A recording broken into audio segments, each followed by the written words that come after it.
Well, happy day. Today we're going to be reading Deuteronomy chapter 3, 4, and 6. Excuse me. Oh my gosh. Um, Weather is changing out here and it's getting really cold. And I am actually trying to read the Bible in the morning, like when I wake up. And so like that way I can can just start the day like, feeling good. So Deuteronomy chapter 3, King Og is defeated. The land, the east of the Jordan divided. Chapter 4. Oh, chapter 3 also shows that Moses is forbidden to enter the land. So, chapter 4 is Moses commands obedience.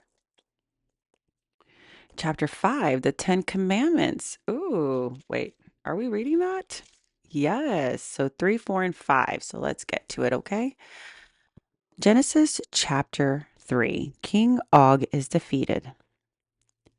Then we turned and went up the road to Bashan, and Og, king of Bashan, came out against us, he and all his people to battle Edrei. And the Lord said to me, Do not fear him, for I have delivered him and all his people and his land into your hand. You shall do to him as you did to Sihon, king of the Amorites, who dwelt in Heshbon. So the Lord our God also delivered into our hands Og, king of Bashan, with all his people, and we attacked him until he had no survivors remaining. So the Lord our God and we took all his cities at that time, and there was not a city which we did not take from them, 60 cities, all the region of Argob, the kingdom of Og in Bashan. All these cities were fortified with high walls, gates, and bars, besides a great many rural towns. And we utterly destroyed them, as we did to Sihon, king of Heshbon, utterly destroying the men, women, and children of every city. But all the livestock and the spoil of the cities we took as booty for ourselves. And at the time we took the land from the hand of the two kings of the Amorites who were on the side of Jordan, from the river Arnon and Mount Hermon. And the Sidonians call Hermon Sirion, and the Amorites call it Sinir. And and all the cities of the plain, all Gilead and all Bashan, as far as Salcah and Edrei, cities of the kingdom of Og in Bashan. For only Og, king of Bashan, remained of the remnant of the giants. Indeed, his bedstead was an iron bedstead. Is it not Rabbah, the people of Ammon? 9 cubits was its length, and 4 cubits its width, according to standard cubit. Okay, so these giants had slept on iron? Okay, it's crazy. Um, the land east of Jordan divided. Verse 12. And this land which we possess at the time from Aroer, which is by the river Arnon, and half of the mountains of Gilead and its cities, I gave to the Reubenites and the Gadites. The rest of Gilead and all Bashan, the kingdom of Og, I gave to half the tribe of Manasseh, all the region of Argob, with all Bashan was called the land of giants. Okay, I want to research that a little bit.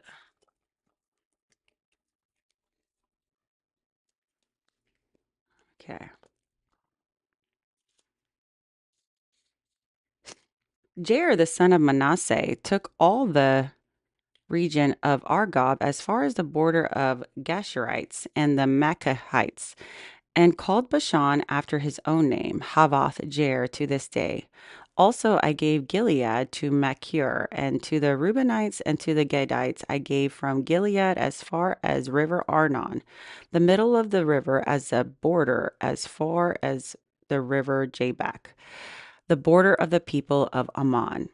The plain also with the Jordan as a border from Chinnereth as far as the east side of the Sea of Arabah, the Salt Sea, below the slopes of Pisgah. Then I commanded you at the time, saying, The Lord your God has given you this land to possess. All you men of valor shall cross over the arm before your brethren, the children of Israel. But your wives, your little ones, and your livestock, I know that you have so much livestock, shall stay in your cities which I have given to you, until the Lord has given rest to the brethren as to you, and they also possess the land which the Lord your God is giving them beyond the Jordan. Then each of you may return to his possession which I have given you. And I commanded Joshua at the time, saying, your eyes have all seen that the Lord your God has done to these two kings. So will the Lord do to all the kingdoms through you which you pass. You must not fear them, for the Lord your God himself fights for you. Gosh, so good. Moses forbidden to enter the land, verse 23. Then I pleaded with the Lord at that time, saying, O Lord, you have begun to show your servant your greatness and your mighty hand. For what God is there in heaven or on earth who can do anything like your works and your mighty deeds? I pray, let me cross over and see the good land beyond the Jordan, those pleasant mountains and Lebanon. But the Lord was angry with me on your account and would not listen to me. So the Lord said to me, enough of that. Speak no more to me of this matter. Go up to the top of Pisgah and lift your eyes toward the west, the north, the south, and the east, and behold it with your eyes, for you shall not cross over this Jordan. But command Joshua and encourage him and strengthen him, for he shall go over before his people, and he shall cause them to inherit the land which you will see.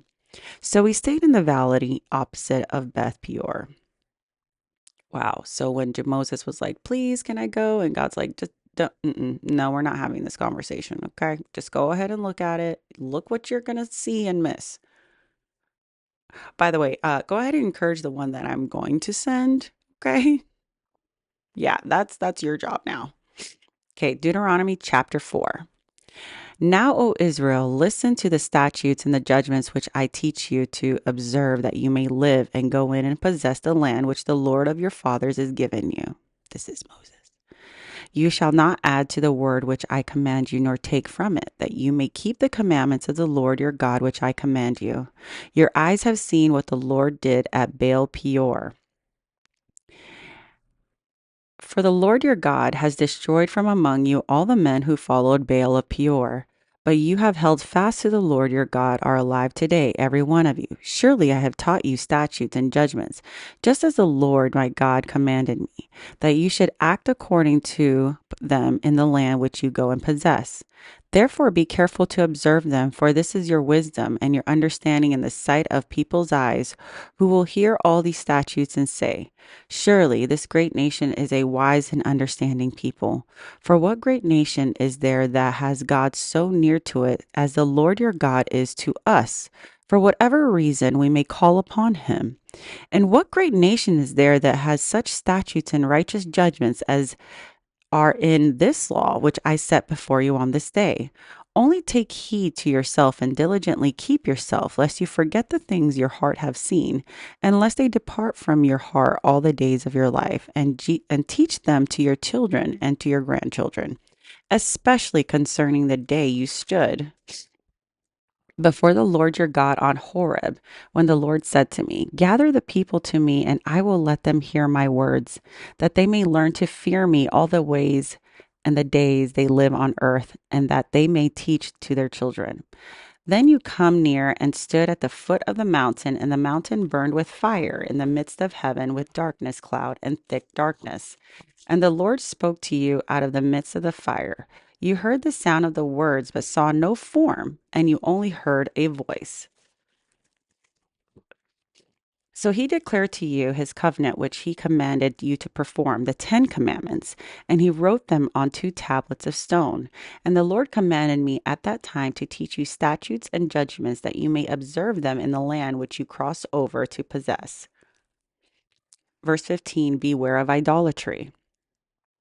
Take careful and heed to yourselves, for you saw no form when the Lord spoke to you at Horeb out of the midst of the fire, lest you act corruptly and make for yourself a carved image in the form of any figure, the likeness of male or female, the likeness of any animal that is on earth, or the likeness of any winged bird that flies in the air, the likeness of anything that creeps on the ground, or is the likeness of any fish that is in the water beneath the earth.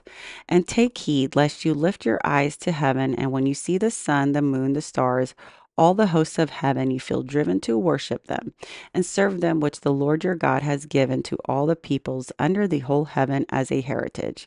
But the Lord has taken you and brought you out of the iron furnace, out of Egypt, to be his people, an inheritance as you are this day. Furthermore, the Lord was angry with me for your sakes, and swore that I would not cross over to the Jordan, and that I would not enter the good land which the Lord your God has given you as an inheritance. But I must die in this land, and I must not cross over to the Jordan, but ye shall cross over and possess the good land. Y'all, he is just like, listen, radical acceptance. It is what it is. This is what God said, and I'm going to do it, okay? I'm grateful that I live the life I live, but I think I'm going to have to die here, okay? But you guys, please keep going. Take heed for yourselves, lest you forget the covenant of the Lord your God, which you made for you, and make yourselves a carved image in the form of anything which the Lord your God has forbidden you. For the Lord your God is a consuming fire, a jealous God. Okay, some people have an issue with that. Um, First of all, you know, after everything he's done, and you're going to worship a statue. Come on, y'all. I would be offended, and I'm not God. Okay. Excuse me, I have allergies.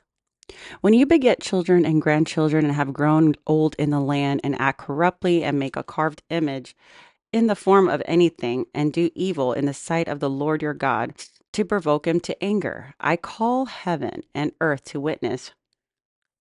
Goodness gracious, my nose is so itchy. Excuse me.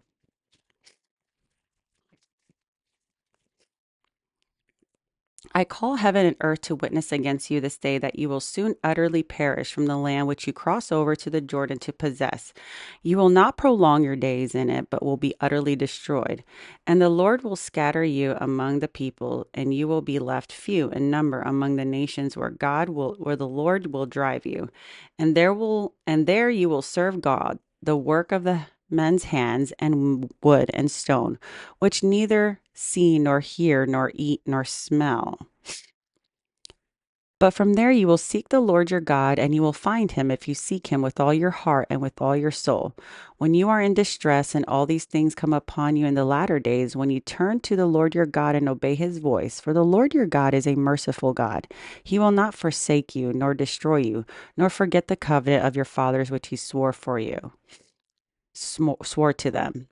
For ask now concerning the days that are past, which were before you, since the day that God created man on earth, and asked from one end of heaven to another, whether any great thing like this has happened or anything like this has ever been heard. Did any people ever hear the voice of God speaking out in the midst of the fire as you have heard and live?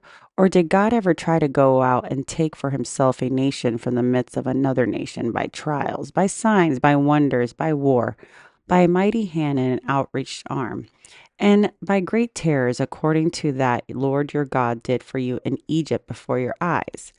To you it was shown that you might know the Lord God himself.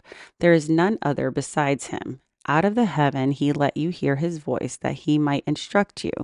On earth he showed you his great fire, and he heard his words out of the midst of the fire.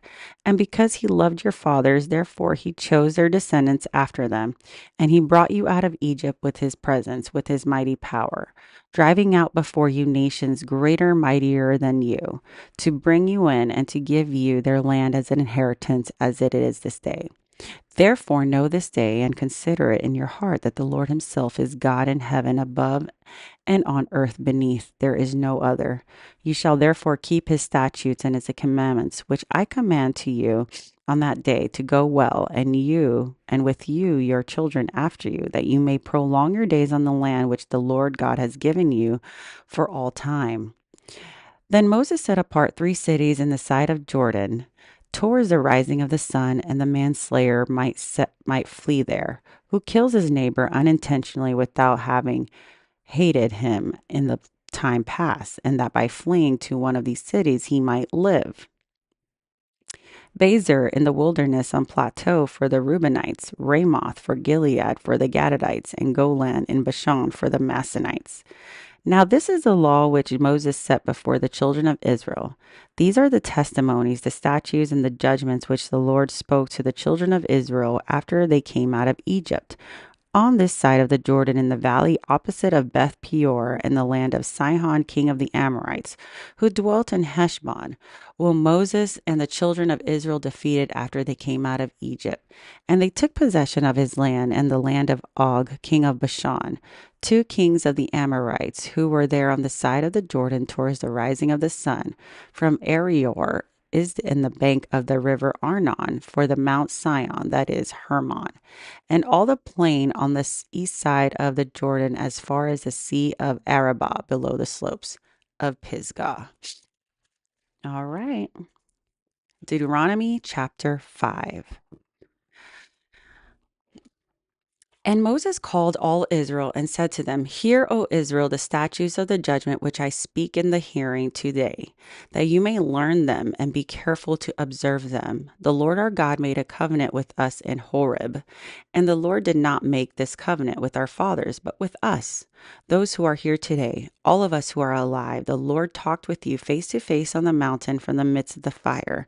I stood between the Lord and you at the time to declare to you the word of the Lord, for you were afraid because of the fire, and you did not go up the mountain. And he said, I am the Lord your God who brought you out of the land of Egypt, out of the house of bondage. You shall have no other gods before me. You shall not make yourself a carved image, any likeness of anything that is in heaven above, or that is in the earth beneath, or that is in the water under the earth. You shall not bow down to them nor serve them, for I, the Lord your God, am a jealous God, visiting the iniquity of the fathers upon the children, to the third and fourth generations of those who hate me, but showing mercy to thousands to those who love me and keep my commandments. You shall not take the name of the Lord God in vain, for the Lord will not hold him guiltless who takes his name in vain. Observe the Sabbath day to keep it holy, as the Lord your God commanded. 6 days you shall labor and do all your work, but the seventh day is the Sabbath of the Lord. In it you shall do no work, you nor your son, nor your daughter, nor your male servant, nor your female servant, nor your ox, nor your donkey, nor any of your cattle, nor your stranger who is within your gates, that your male servant and your female servant may rest as well as you. And remember that you were a slave in the land of Egypt, and the Lord your God brought you out from there by a mighty hand and by an outstretched arm. Therefore, the Lord your God commanded you to keep the Sabbath. Honor your father and your mother as the Lord your God has commanded you, that your days may be long and that it may be well with you in the land which the Lord your God is giving you. You shall not murder. You shall not commit adultery. You shall not steal. You shall not bear false witness against your neighbor. You shall not covet your neighbor's wife, and you shall not desire your neighbor's house, his field, his male servant, his female servant, his ox, his donkey, or anything that is your neighbor's. These words the Lord had spoke to the assembly in the mountain of the midst of the fire, the cloud, and the thick darkness with a loud voice, and he added no more. And he wrote them on 2 tablets of stone and gave them to me. So it was when you heard the voice from the midst of the darkness while the mountain was burning with fire, that you came near to me, all the heads of your tribes and your elders. And you said, Surely the Lord your God has shown us his glory and his greatness, and we have heard his voice from the midst of the fire. We have seen this day that God speaks with man, yet he still lives. Now therefore, why should we die? For this great fire will consume us. If we hear the voice of the Lord our God any more, then we shall die. For who is there of all flesh who has heard the voice of the living God speaking from the midst of the fire, as we have and lived? You go near and hear all the Lord our God may say, and tell us all the Lord our God says to you, and we will hear and do it. Then the Lord heard the voice of your words when you spoke to me, and the Lord said to me, I have heard the voice of the words of this people, which they have spoken to you. They are right in all they have spoken. Oh, that they had such a heart in them that they would fear me, and always keep all my commandments, that it might be well with them, and with their children forever. Go and say to them, return to your tents. But as for you, stand here by me, and I will speak to all the commandments, the statutes, and the judgments which you shall teach them, that they may observe them in the land which I am giving them to possess. Therefore you shall be careful to do as the Lord your God has commanded you. You shall not turn aside to the right hand or to the left. You shall walk in all the ways which the Lord your God has commanded you, and that you may live, and that it may be well with you, and that you may prolong your days in the land in which you possess. Hey, listen, if God's going to give you something, he wants you to stay in it. You know what I mean? And that is the end of chapter 5 of Deuteronomy, which is great. Finally read the 10 Commandments. All right, talk to you guys later.